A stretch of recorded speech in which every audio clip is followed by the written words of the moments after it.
Hey, hello, good day, folks. My name is Edward Kinslokan, and today I'll be taking us through a sure way to use the index match formula.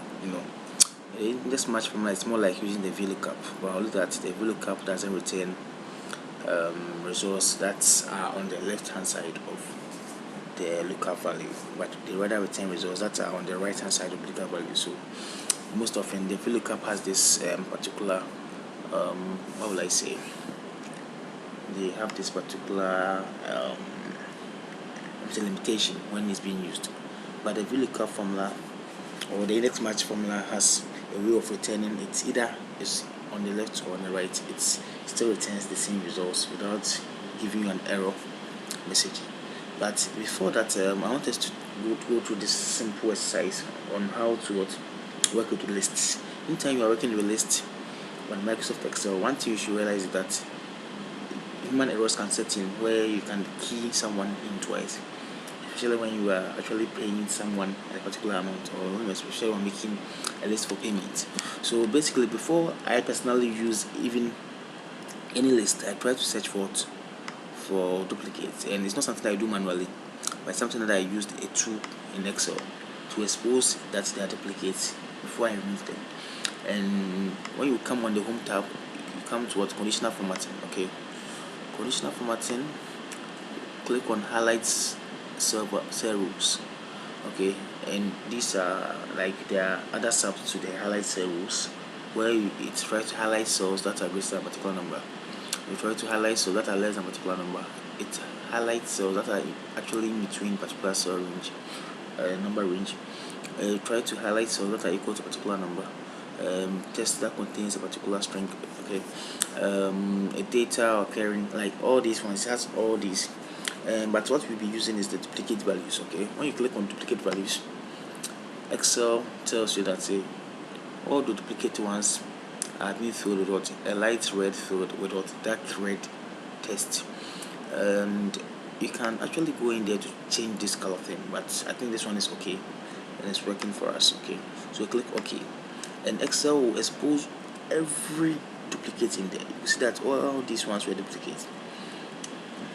All the ones have been duplicated. Okay, so before we do that, before you work with any list, you try to do this first before you even continue to work with the list. Okay, now one thing you can do is to come here, okay, or to highlight this whole column, then remove the duplicates. Without removing them one by one, you come to data, remove duplicates. Okay, Excel will go through that and remove all duplicates in there. Click OK. It tells you that the duplicates have been removed. The reason why you are seeing this huge number is because I highlighted the entire column, so even those ones that didn't have anything in there also were removed as well. So you click OK. So 189 unique values remained. Yeah. Okay. So right now, if you remove all duplicates and you want to apply the index match formula, the index match formula is simple. What we want to do is that we want to return this amount to a specific name here. Okay, as in Abby Abraham, to receive this particular amount in here. So we are coming to do this. It's simple. It's very, very, very simple. The formula starts with an equal to. Okay, index match. So index, you come here, and the thing about index is that it returns what a value or reference of a cell at an intersection of a particular row and column in a given range. Okay, so index, when we come to here, it says the array. The array is what the list in which you want to, or where the sources of data is. Okay, so you can select this whole thing and click comma. Okay, it says the row number. So the row number, that's where you key the match. So it's like a combination of two functions or two formulas. That's index and match. Okay, then you click on, so you choose what match. You say match what returns the relative position of an item in an array that makes a specific value in a specified order. So it's like a center point. So the index comes in the match comes in, and at the particular point where those ones meet, that's where it will return. So it has nothing to do with either the lookup value is on the left or on the right, but it shows where the intersection point meets. Okay, and that's why everyone has to learn how to use index match, because it has no limitations as far as this is concerned. Okay, so match. Okay, the lookup value that we're looking at will be the value here. Okay, that will be on sheet 2, because we want to see, as we are basing on what is on sheet 2 in a particular column and row, to expose what should be on B. Okay, so you click comma, you come to lookup on the lookup array. Lookup array is select this particular bit where the lookup value is. Okay, then you choose, you make it absolute so that it doesn't change. Okay, and there's a way of making it absolute. You click F4, or you try to use the $sign to make it absolute. And if you don't understand what absolute means, I think you have to just watch this and understand it proper, because it really works when you are working with some of these things. So it holds the whole formula constant at a position so that it doesn't end up showing errors in your results. So it's an exact match, less than 1, greater than 1. We want an exact match, that if you see Abraham, give him the 500 that he needs here. Okay, so it says 0. Then you close the match. So the match formula, we are done with the match formula.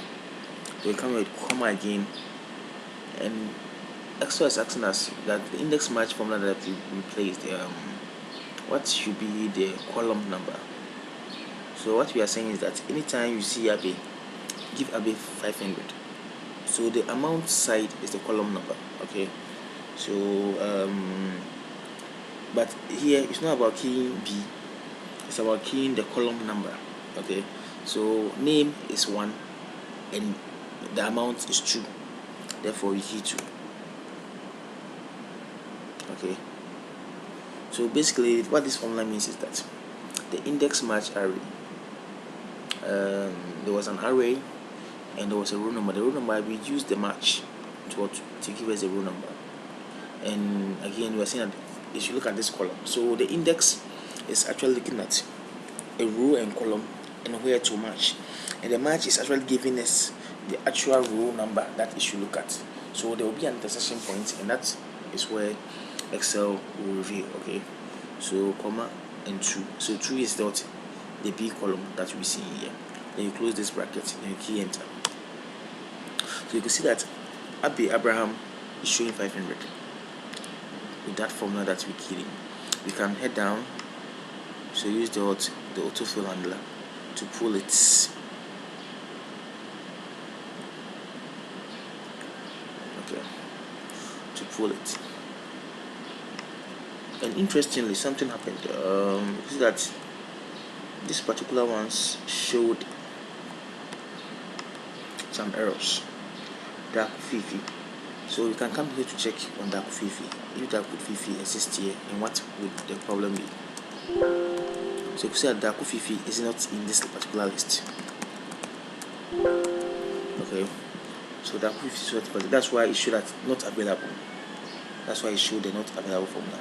But there's also a way to show nothing, supposing there's an error, and here we can use the formula called if error. So what you do is that you try to cover this whole formula with the if error formula. So if error, so if there's an error, okay, this whole bit will be the value. Okay, and if there's an error, what should happen? You see that nothing should happen, and a way of defining nothing in Excel is using the inverted commas, not a space. So just key the inverted commas. So what we are telling Excel is that if the data we are looking for is not available, just give nothing, or just show nothing, or just show 0. But personally, I like working with nothing, so that it doesn't show anything there, or doesn't show any 0 there, but it just shows nothing. Okay, and you click enter. Okay, yes. So when you scroll here, okay, something happens. You see that instead of showing the NA which is not available for error, it will show nothing there. So we don't have to be working with Excel sheets and they're showing errors, because if these errors appear, it will affect your summation. Okay, so that's the way we can do this.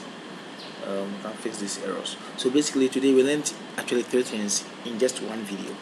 That is sorry, how to use how to show or expose duplicates and how to delete them using the Excel tools without doing it manually. Okay, and also how to use the index match formula to return specific results based on a particular lookup value, and also how to even cover up an error, like so that it doesn't end up showing on your report. So that's where we use the if error formula to cover up by defining what the error should look like.